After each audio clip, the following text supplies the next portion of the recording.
It's go time.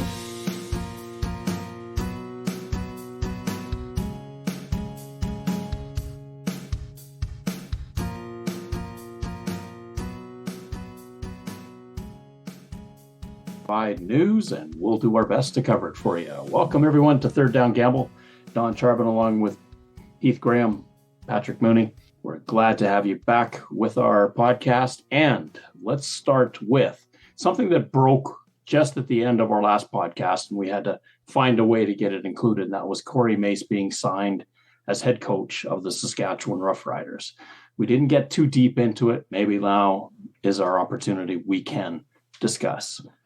First and foremost, watching his press conference when he was introduced to the community, looked like he was just thrilled to tears to have this opportunity and looked like he was going to make players accountable, but he's also a guy that can relate to players. It's a great combination. I was very impressed with Corey Mace when he came in and said that this is Saskatchewan's team and we're going to do our best as coaches to give you a team to be proud of. And I think he's going to be a great fit with the Roughriders. I like the way that he talks about the players being men first and you know, they've got to be accountable on the field as well. I think he's saying all the right things. What remains to be seen is how the players will accept that and how the team moves forward with the Corey Mace era. There's a lot of optimism in Saskatchewan right now with this hire. We saw with Craig Dickinson over the last couple of seasons some cultural issues with the Roughriders, I would say. And the biggest factor in that, or the biggest indicator of that, would be consecutive seasons with a 7-game losing streak to end the season. Corey Mace is the type of guy that isn't going to put up with that. I think Craig Dickinson lost the room a bit, lost the confidence from the players. Corey Mace is coming in with an enthusiasm that should fire everybody up. He's already made some hires on the coaching staff as well that we'll dig into. Mark Mueller as the offensive coordinator and Kent Majeri as the special teams coach. A couple of key points. This is going to be a defensive-minded head coach, which you look at the last couple of years, and there have been some bright spots on defense.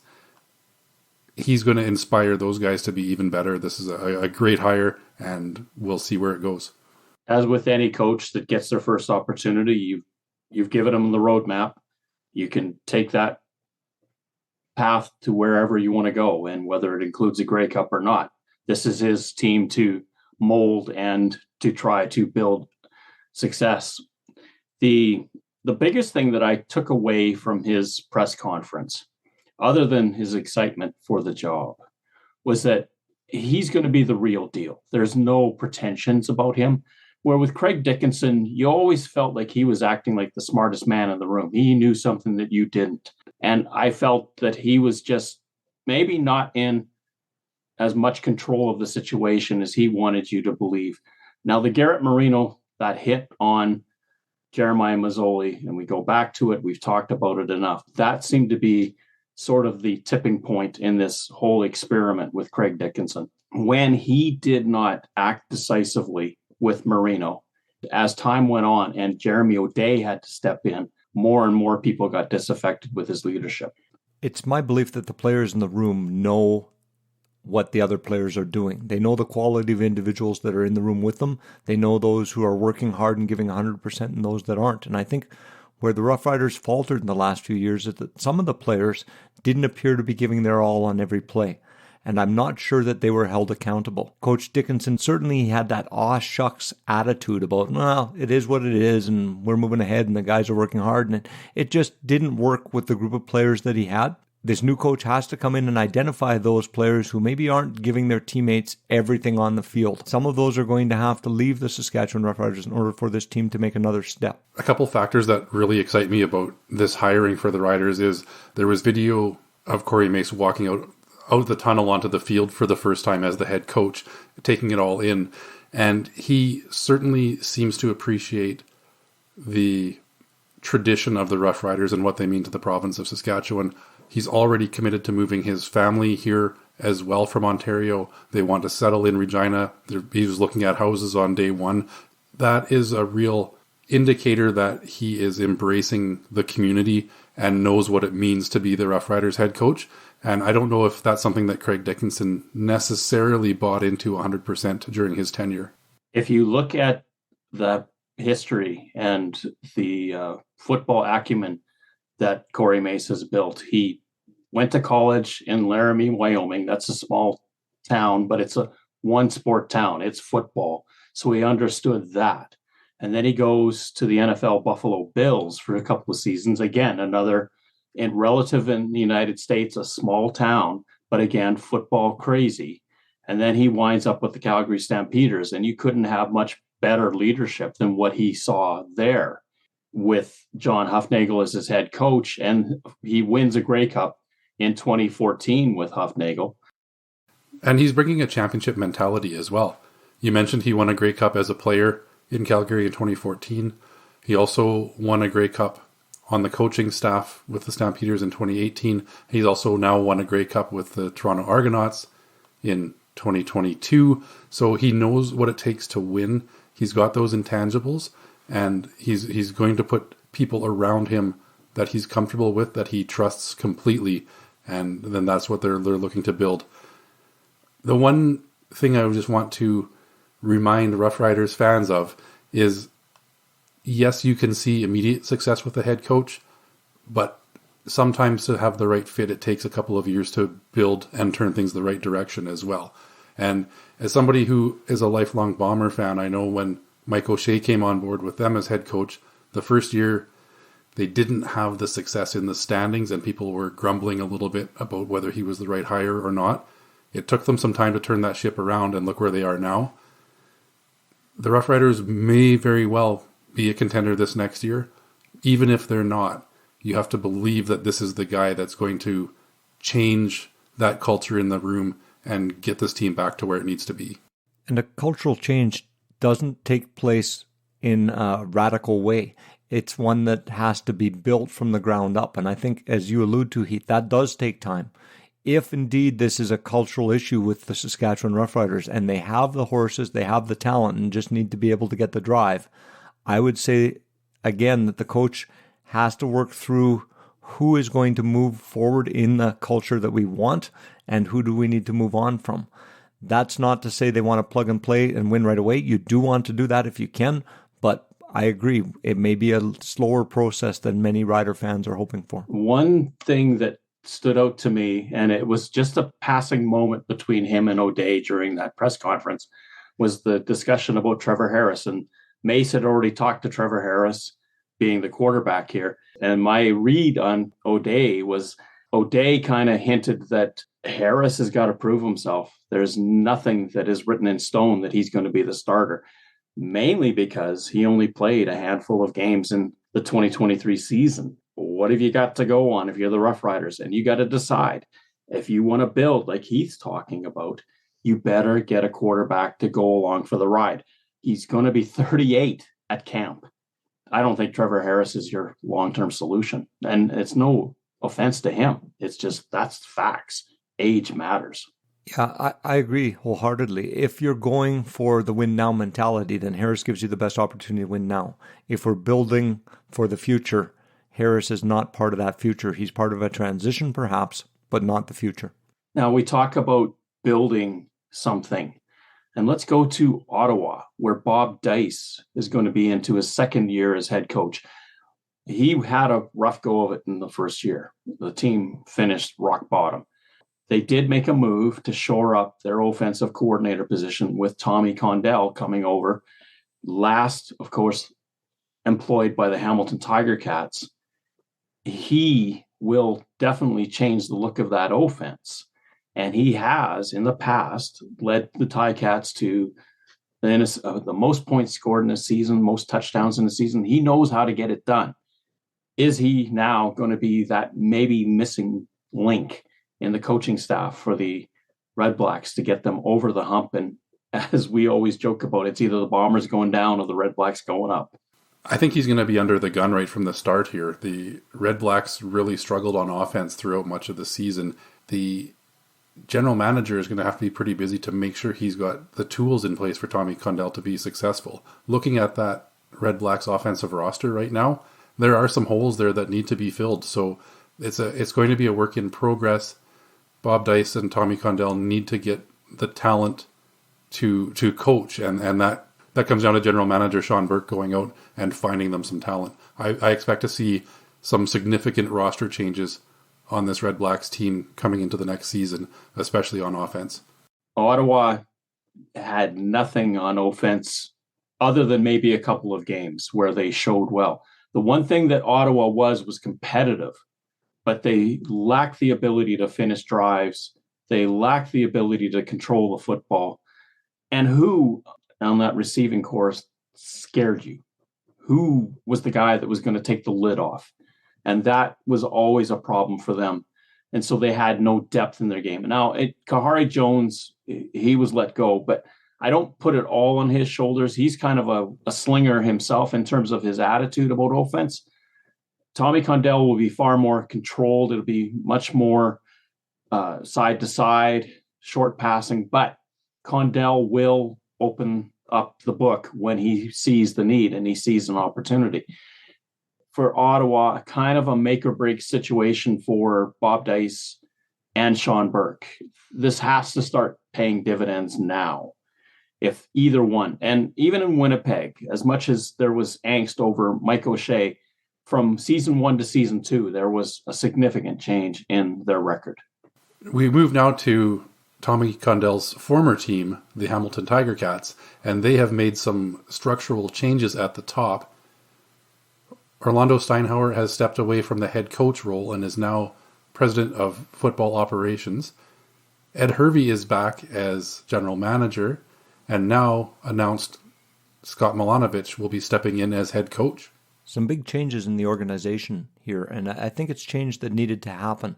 While Orlando Steinhauer had the tools initially to move forward, this team has just seemed to stagnate. So I think bringing Orlando Steinhauer into the president role, allowing Ed Hervey to step back and be the full-time GM, should allow the pieces to start being rebuilt, because I think this is an organization that's ready for a rebuild. With a new head coach, a new GM, and the organizational structure being changed, it's the opportunity to rebuild. And I think fans will give them some time and be a little more forgiving as they try to build that culture and that stable of players that can take them to the next level. I don't know that the Tiger Cats are that far away from being a really strong contender. The change with Scott Milanovic as head coach is going to make their offense look a little bit different than what it was previous years under Condell. Whether he goes with Taylor Powell as his starting quarterback, does he trust Bo Levi Mitchell to be his starting quarterback? That all remains to be determined. Of course, salaries are going to impact upon that. The move for Steinhauer up is essentially, in my universe, that's Bob Young saying you're too valuable to let go. And maybe you didn't want to be coach anymore, but we need you in this organization. And he is a class individual. You need class people at the top to mentor a situation. Now, Scott Milanovic took the Argonauts and won a Grey Cup in 2012 when they had the game at Skydome. Is Hamilton that far away that they need to rebuild or just rejig? And that is my question. If we look at where Hamilton was in the 2019 season, they were 15-3 and huge favorites going into that Grey Cup game. They have been moving the wrong direction from that high water mark over the last 3 seasons. I think the stress and the challenge of trying to be a head coach and general manager starts to take its toll. We talked a little bit in our previous episode about the double duty, and this is exactly what you're referring to, Don, is Orlando Steinhauer was struggling to do that dual role successfully and with the energy and attention that he needed to do. But he is a valuable part of this organization. I'm with you. I don't think they're that far away from being a contender. Those 3 playoff teams from the East over the last couple of years have been pretty interchangeable. A couple of player injuries or a couple of plays here and there, and any one of those teams could have been vying for that Grey Cup. The defense, I think, is fine. I think the offense is where they struggle. And Milanovic, now that he's got full reign, I think will be much happier to run the show as he sees fit and get this team going. They're still a playoff team, but they've gone from a 15-3 record in 2019 to an 8-10 this year. So definitely some concern in the direction they're headed. I agree with you. I don't think they're far away, but you can't look at these last 4 seasons and think it was an even keel. It has definitely been trending backwards. There's another team that's looking to hire a new coach as well, and that's the Toronto Argonauts. After a 16-2 season, the Roughriders saw success and took Corey Mace, their defensive coordinator, who had great success, away. So the Argos are going to be looking for a new defensive coordinator. Any thoughts as to who that might be? Lots of discussion going on about who that could be. Devon Claybrook's name has come up. Devon Claybrooks, of course, has some allegiances with Ryan Dinwiddie from their time together in Calgary, and he had a fairly good defense when he was in Calgary. The head coaching position in BC didn't work when he went 5-13. The other name has been tossed about is of course, Saskatchewan's Jason Stivers. He had some time with the Argonauts before. He was a player there. You have to really assess now what happened on Saskatchewan's defense. Was it the coaching or was it the talent? And that would impact his candidacy. I would love to see Claybrooks get another opportunity. I don't think he was given the full confidence in that BC Lions head coaching position. Things didn't work out for him there, but another character guy, another one that the players will absolutely rally around. And my hope is that he is given another opportunity somewhere, because I believe he still has a lot more to give to this league. Another name that's been tossed about is Kevin Ivan. There's a lifer in terms of the Toronto Argonauts. He played there for 11 seasons as a linebacker, and he has stayed with the team, special teams, and linebacker coach. He has been thought of. William Fields, another one who has been with the team for a while, could be a possibility. This is, if you want to call it that, a real opportunity for the Argos to move in a new direction. If they stay in-house, and especially with Kevin Ivan, who's really paid his dues, I don't think they'd go wrong if they went in-house and picked up Ivan. If they do pick up Kevin Ivan, I do think that's an opportunity to potentially bring Jason Shivers in as an assistant as well. I think he's struggled in Saskatchewan at times. They had some excellent defensive players, and there was some bright spots during the time that he was there. But the last few years, that struggle has been magnified, and I think teams may shy away from taking him as the coordinator just based on the Riders' performance and collapse in this final year. There's very little risk for the Argonauts to promote from within at this point. They had one of the top 2 defenses in the league all season long. They were first in a lot of categories, and when they weren't first, they were second in those categories. So strategically, they don't need to completely rewrite the defensive playbook. So bringing somebody up from within is a great way to A, give another guy an opportunity to move into that coordinator position, and B, continue with a defense that the players know that they're comfortable with and they are very successful with. Toronto, of course, a team that went 16-2 but did not appear in the Grey Cup. I don't think in that East final you could blame the defense for what happened, considering it was an interception for a score, a kick return for a score, and your starting quarterback was playing most of the night with a concussion. It was just a coalescence of events that just went totally horribly wrong for Toronto in front of their biggest crowd in years. For the Argonauts to consider, though, is if they promote from within, is that going to keep that talent pool there? Because they've got some quality free agents, especially on defense and O-line, that, well, let's just suffice and talk about defense, that with that coach that they know already, would that be enough to keep everybody in-house and make another run? If they believe they're in the right system, 100%. And a prime example of that, again, I'm going to go back to Winnipeg when Paul LaPolice left the Bombers to become the head coach of the Ottawa Red Blacks. Buck Pierce, who was the backs coach, stepped into that role, and that offense kept rolling. I can see a similar thing here with Toronto with Kevin Iben potentially going into that defensive coordinator position, that they've got the pieces there. The players know him. He's been in the organization longer than any of those players have, and it should be an automatic transition into taking over in that defensive coordinator role. Second down.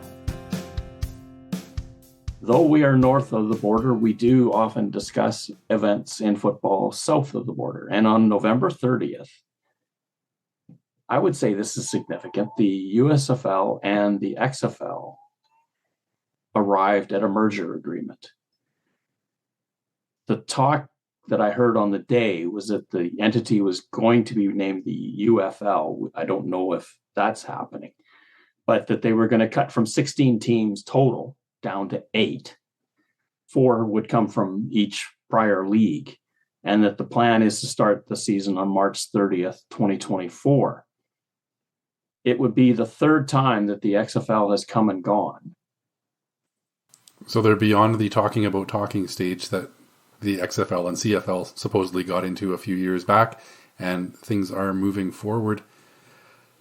Spring football, we have seen the challenges it has faced in the US to really establish a market, and having 2 leagues competing against each other for players and for airtime just didn't make a lot of sense.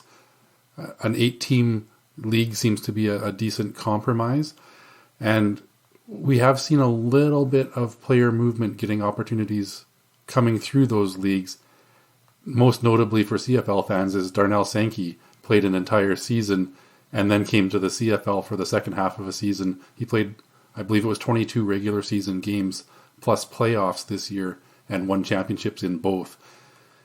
It's not going to be the norm for people to play that much at that high of a level. It's more of an audition either for NFL opportunities or moving into the season beyond. I think this iteration of this new league is still up against it, to be honest. Spring football doesn't seem to attract the fans, and I think both leagues brought some novel ideas together, but the interest was waning.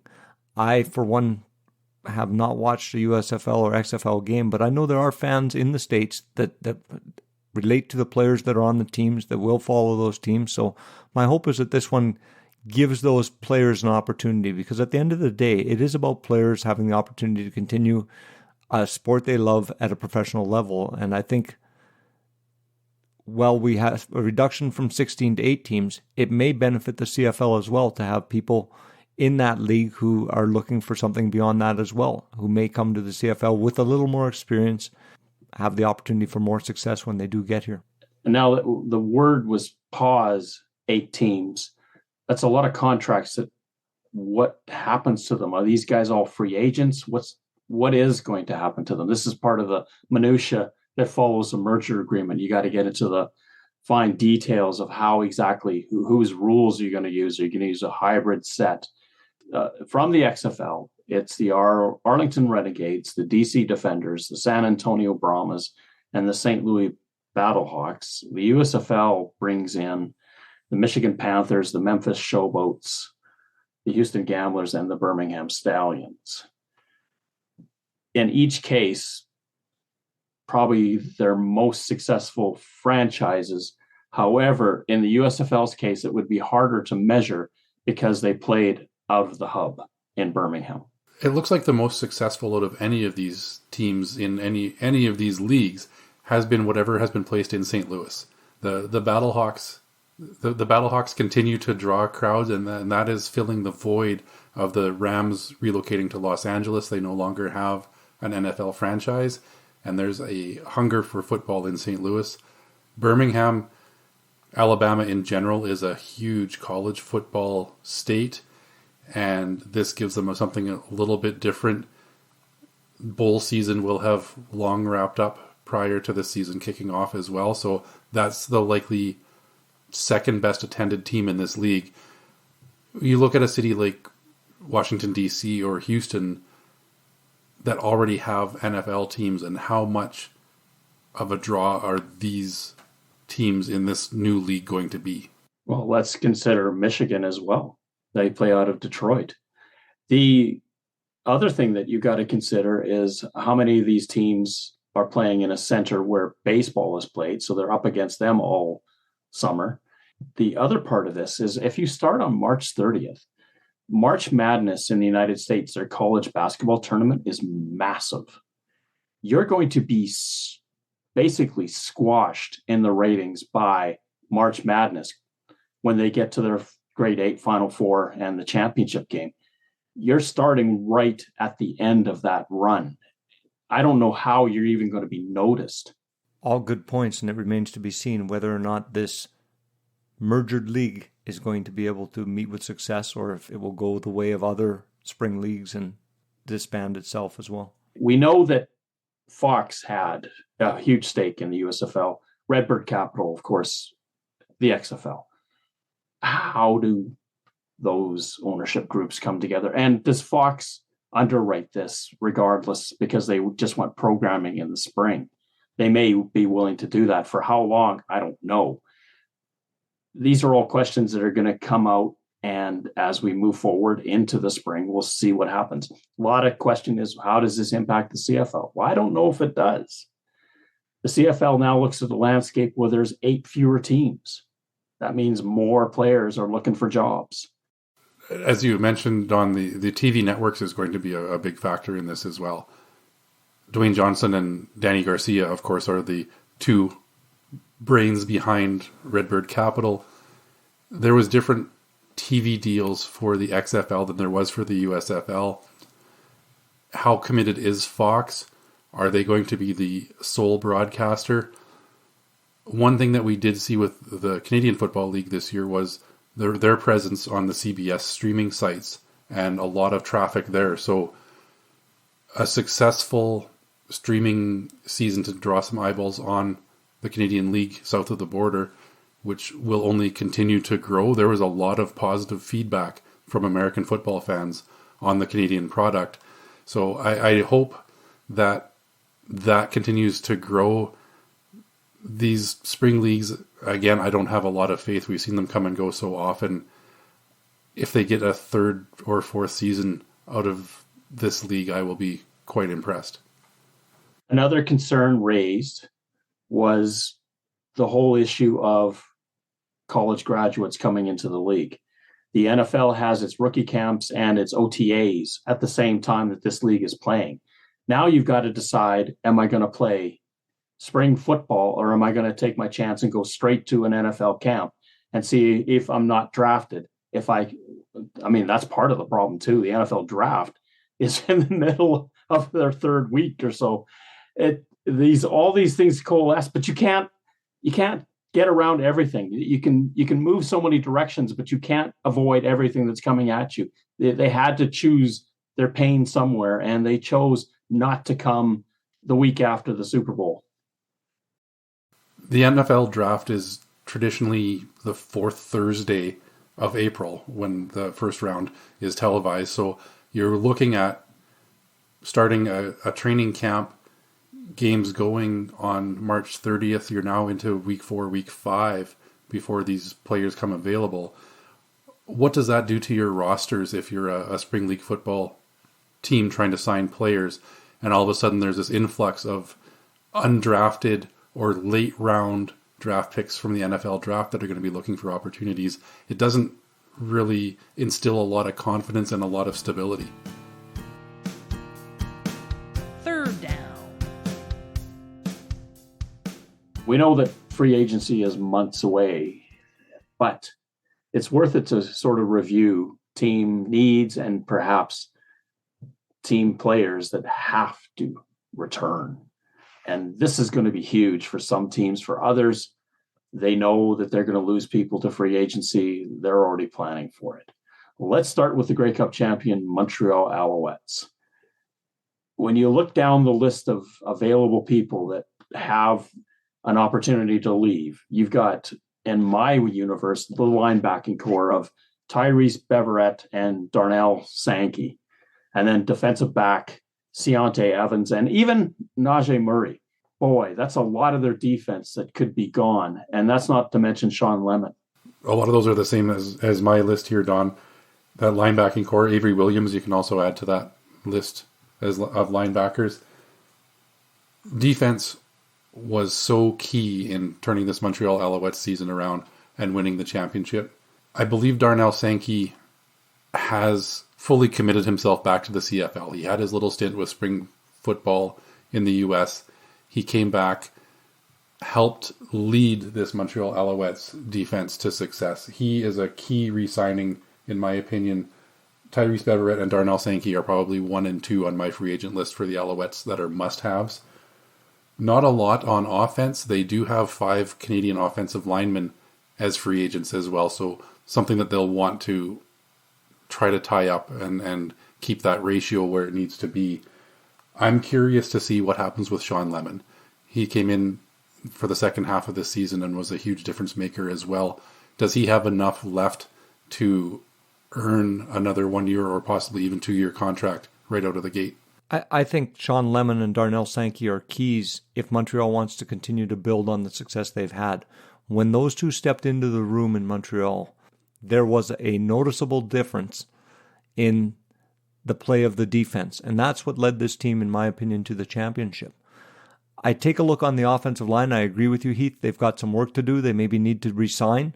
I felt that there was a lot of pressure on Fajardo throughout the course of the regular season, and they seemed to tighten up a little bit in the playoffs. Another area that stood out for me with Montreal is that pretty well all of their running backs are up as free agents. Now, I'm not sure that they're key signings because I think almost any one of them is replaceable. And I think that, this is an area where Montreal may save some money moving forward and take a look at different running backs and go with rookies in order to stabilize that offensive line, defensive line, and bring back that linebacking core. It's tough. William Stanback had a big play in the Grey Cup, had a great game in the Grey Cup. Jezrin Antwi, as a Canadian, you don't really want to give up on a Canadian running back. Walter Fletcher could be the odd man out in all of this. That is always possible. The Alouettes have signed to extension Cody Fajardo, so they've got the guy behind center taken care of for another 2 years. They know what they have there. I would say on that list of offensive linemen, at least 3, if not 4, will be coming back to the Alouettes. It'll be a question of who they feel isn't going to be a good fit.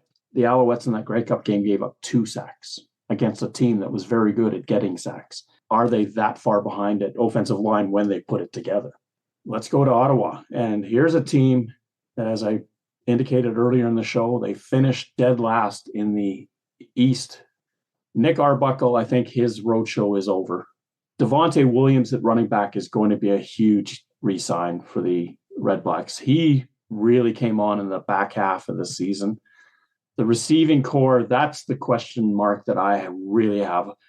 Who among them do you really want to hang on to? When you look at Braylon Addison, Shaq Evans, Justin Hardy, COC Marner, or Tavon Smith, which of those guys, maybe Marner would be the one that I would lean toward, but the rest. I've got Tavon Smith as a re-sign simply because he's a Canadian receiver as well. So looking at it from the ratio standpoint, you need to have that Canadian talent that can step in and make things happen. I'm with you. The offense really struggled, and there isn't really a lot of threatening receivers in that core. So I see some overhaul in that receiving core. Devontae Williams did have a bit of a breakout season as a running back. Again, you can argue the value of running backs in the CFL and the ability to find other American running backs to jump back in. So if Devontae Smith is at a reasonable price, he is certainly one that I would look to re-sign.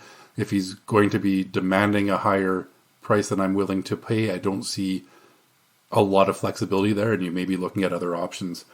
On the defensive side, 2 names jumped out to me, and that's Lorenzo Malden IV on the defensive line and Brandon Dandridge as a defensive back. 2 stalwarts for that defense. We know Malden has been an all-star and an award-winning defensive lineman, and what we saw from Brandon Dandridge last year, he deserves to be back, and I think those are 2 key players to have running that defense. But I would also argue that Ottawa has to do some work in returning the defensive backfield they have. Money Hunter, Ty Cranston, Abdul Kana, Carol Brooks, Damon Webb. There's a lot of pieces that came together. They've got to retain at least a few of those veterans to be able to build on that and hopefully take the next step. The other areas is a kicker. They have Michael Domagella and Richie Leone, and those have to be considerations in order for this team to have success in the kicking game as well. On that defensive line, I'm not so sure about Lorenzo Malden because he did not have a great year. I'll put it that way. And was that a sign of something or not? Hard to know. The guy that I would want back is Bryce Carter, 12 sacks last year. In terms of the defensive backfield, yes, Abdul Kenna, Mondrashik Hunter, Brandon Dandridge, all great choices. The other one is Sherrod Baltimore. Where do they, or even Carrio Brooks, who they brought in from after Hamilton released him. Where do they fit in? Sherrod Baltimore has been there a long time. He could be very important in terms of field generalship out there. Is he slowing a step? Is that going to be a problem for them? Richie Leone is got to be a high priority because he is such a good punter. Ottawa just has so many needs. If there's one roster that I think is going to turn over other than Edmonton's, this one will. But I don't think it'll be to the degree that we saw in their first year with Sean Burke there. You're going to see a much more tempered approach in free agency. If I'm Sean Burke, and this scenario you spoke to earlier, one of the areas I'm looking for is a key receiver for this team, because right now they don't have that signature receiver that's the go-to guy. There's some other free agents out there who would be excellent targets for this offense. The team that went 16-2 has a bevy of free agents on both sides of the ball. We can go all kinds of different directions, but let's start Javon Leake and AJ Ouellette right away. Two guys that are dynamic. AJ Ouellette had a breakout year. Javon Leake was an amazing kick returner. You start there, and then you work to DeMonte Coxey, who made tremendous downfield catches time and time and time again. Tommy Neal, who never seemed to get that touchdown pass that he wanted. Richie Sandani, who came in late in the season and really helped out, and Cameron Phillips. Who among them do you not want back? The offensive line, Darius Sirocco, you have to sign. That's almost a given that he has to come back. Shane Richards is another one. Isaiah Cage, probably. But Darius Bladdock, with injuries impacting him, probably they may be moving on from. That's just the offensive side. There's a ton of people on the defense as well. I take a look at Wynton McManus at linebacker. 29 years old, he's a CFL All-Star in his prime, and I think he's a key to bring back on defense, as well as Sean Oakman, a key on the defensive line for them, and Jamal Peters in the defensive backfield.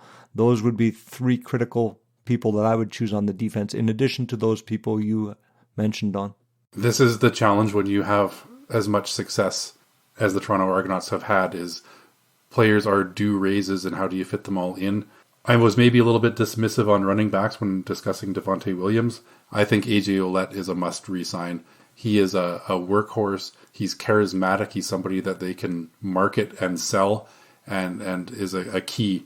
One player that you guys did not mention on the defensive side that I had here as well, another linebacker in Adarius Pickett. So I think McManus and Pickett are a 1-2 punch at linebacker that can really solidify that defensive core. And I did also have Sean Oakman and Jamal Peters that you mentioned, Pat. So there's some high-level talent on that defense. If they can get those guys back, you can start to fill in around whether you re-sign the current players or you shop around a little bit. Jack Cassar, national, another priority. With Corey Mace now in Saskatchewan, how hard is Toronto going to try to re-up these guys early to get this out of the way? Because you've got to believe that Corey Mace is going to be looking at a couple of guys he had in Toronto and bring them over to Saskatchewan. The Argonauts, the only way they can preclude that is by signing the guys before free agency comes in earnest in February. 100%. I think they've got to really key on who are their must-haves and go hard after them here before that free agency window opens up, because chances are Corey Mace is going to have a very similar list of names from that Argonauts team that he believes are must-haves, and there's going to be some new contract offers in that negotiating window being tossed around to some of these guys. The Tiger Cats, they've got two quarterbacks as FAs. We talked about them last week. They may, and this is one of the things that came out of the Scott Milanovich press conference, they may part ways with Bo Levi Mitchell. That would leave Taylor Powell essentially as their only signed quarterback fascinating situation for the Tiger Cats. Sean Thomas Erlington is up for grabs in free agency if they don't sign him. I think he is a must. Receivers, they've got decent receivers. The question is, do they have guys that you really want to hang on to? Tim White is probably the best of the bunch. Duke Williams, I think his time there is done. Darrell Walker, not sure. Let's go to offensive linemen. They have Brandon Reverberg, who is huge, all-star, anchors that offensive line. Kyle Saxelwood, who they brought in. Chris Van Zyl, who's probably at the end of his tenure. But Colton Woodmansey, this is a huge offensive line. Jordan Murray, that they've got to figure out what they want to do going forward. Scott Milanovic has got to decide. Going through that receiving core, I kind of did the same thing you did, Don, as to who's expendable, who's not. Tim White is the must-have. And then the up-and-comer that they can probably re-sign at a decent price, I have Terry Godwin. He had some flashes of some really good games. And I believe as he continues to develop, he will be a very valuable receiver on that team.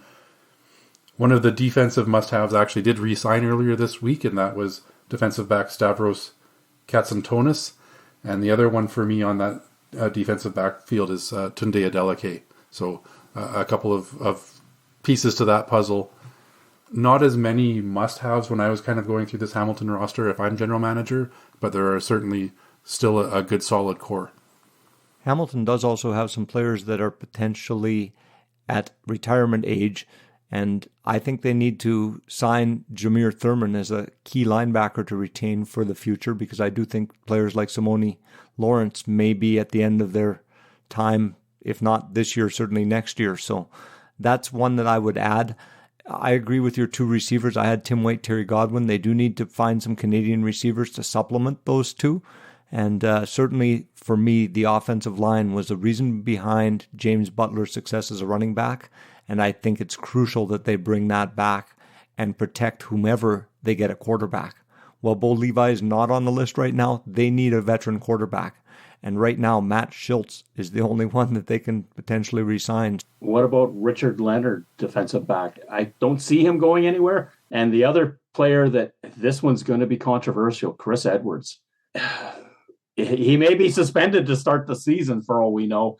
He is on a lineup anywhere. He's going to have to sit out. I don't know if Chris Edwards has a lot of opportunities left in the CFL, given what's happened over the last few seasons. A talented player, but a tough one to manage. And you're looking at now a new head coach coming into Hamilton. Is that something that he's going to want to deal with? Is Orlando Steinhauer confident enough in his abilities that he thinks he's going to be worthwhile sticking around on that team?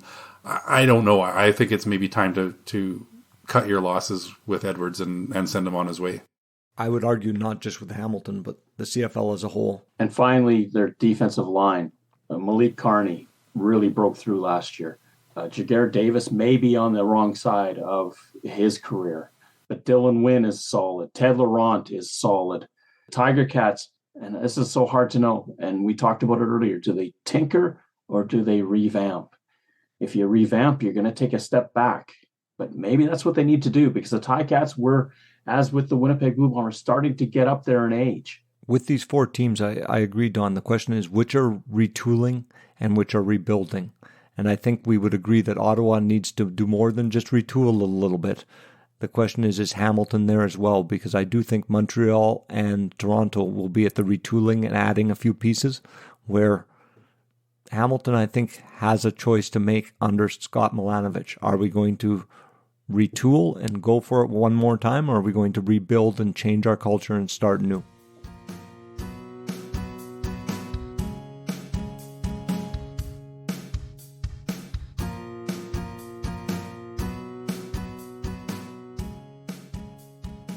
Thank you for listening to our show. Third Down Gamble is hosted on Podbean and can be found on Apple Podcasts, Google Podcasts, and Spotify. Follow us on Twitter at Third Down Gamble. Join us again at the Third Down Gamble podcast. Audio worth watching.